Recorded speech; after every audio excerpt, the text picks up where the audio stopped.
Saya mau mencadangkan satu nama baru bagi bahasa serumpun ini, iaitu Bahasa Nusantara Raya.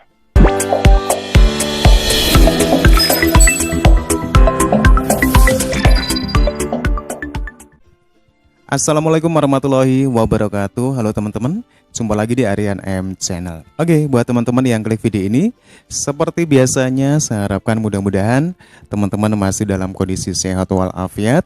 Dan jangan lupa dukung channel ini dengan cara like, juga subscribe. Baik, di kesempatan kali ini saya akan ajak teman-teman untuk melihat sebuah cuplikan video di mana ada usulan dari Profesor Malaysia yang mengusulkan Bahasa Nusantara Raya. Oke, kira-kira pembahasan apa dalam video ini? Kita akan lihat tentunya sebelum kita berkomentar.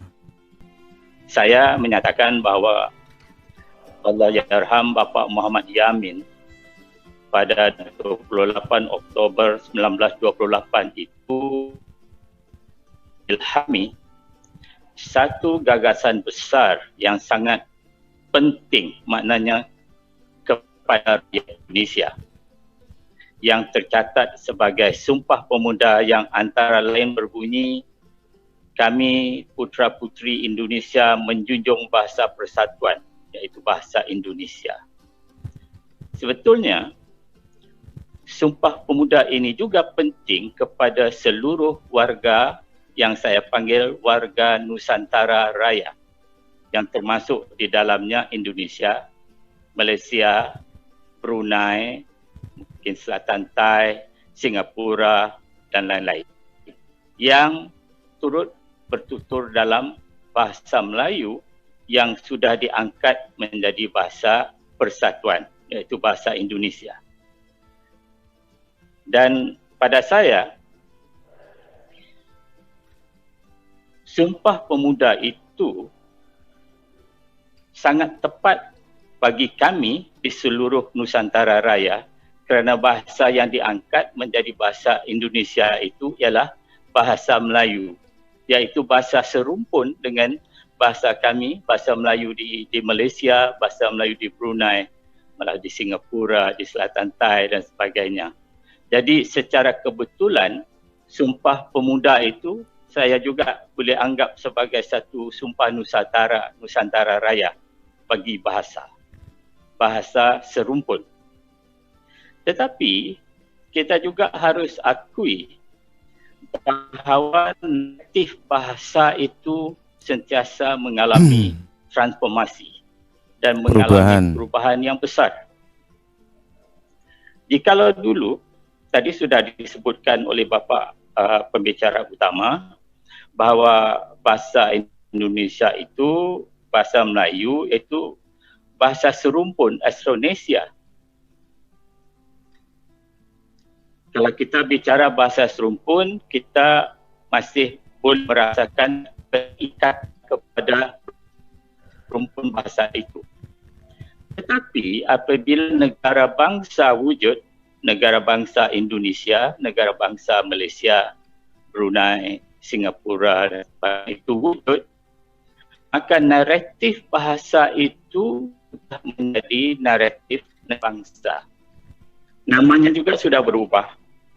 Walaupun rumpunnya itu rumpun bahasa Melayu, tetapi bahasanya sudah menjadi bahasa Indonesia, atau di sini dipanggil bahasa Malaysia, bahasa kebangsaan.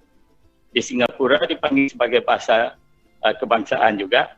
Di Brunei, bahasa kebangsaan Brunei. Jadi naratif bahasa dalam negara bangsa itu mengalami transformasi. Jadi negara bangsa itu mempunyai otonominya. Dan kita harus hormati otonomi negara bangsa itu. Harus. Tetapi sekarang apabila kita bercakap tentang agenda maju bersama kita berjaya itu, bermakna kita bercakap kembali tentang rumpun bahasa tadi. Jadi tidak mungkin bagi guru besar Indonesia untuk mengubah nama bahasa Indonesia itu kepada nama lain. Juga tidak mungkin para ilmuwan Malaysia untuk mengubah nama bahasa Melayu dan bahasa Malaysia itu kepada nama lain. Itu ialah hakikat negara bangsa. Tetapi sebagai satu projek yang merentasi sempadan negara bangsa, kita harus memberikan satu nama yang sepunya atau a common name pada bahasa ini.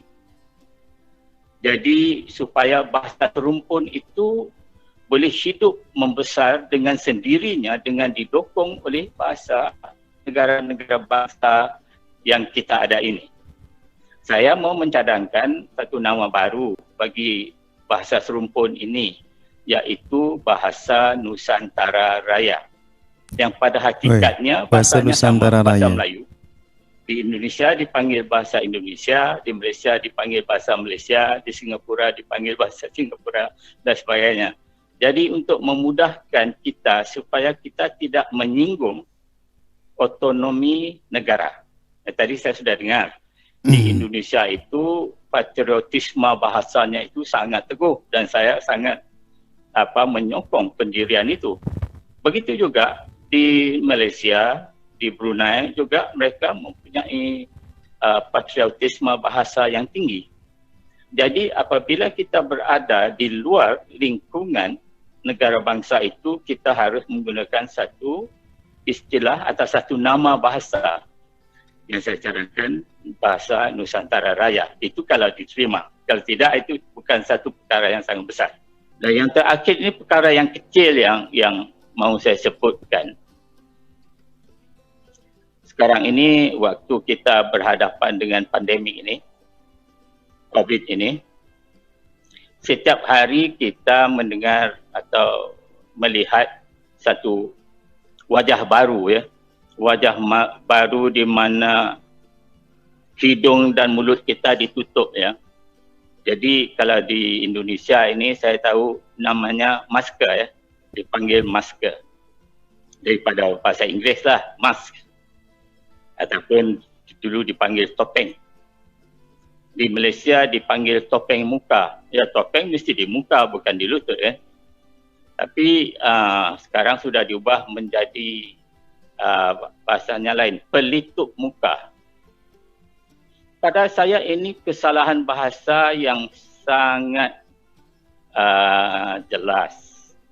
Itu bukan topeng atau bukan pelitup muka atau bukan masker. Betulnya ialah pelindung nafas. Tapi jadi melalui forum ini saya mohon supaya selepas ini jangan ada lagi perkataan gunakan topeng, muka, pelitup muka atau masker. Ungkapan bahasanya yang tepat iaitu pelindung nafas.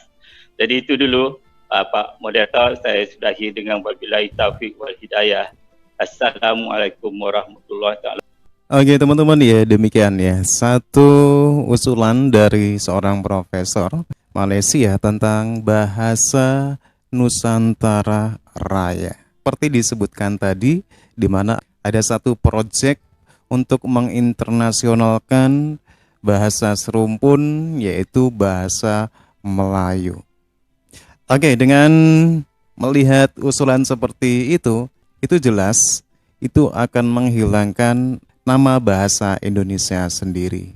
Sedangkan nama bahasa Indonesia sendiri sudah menjadi satu identitas bagi bangsa Indonesia.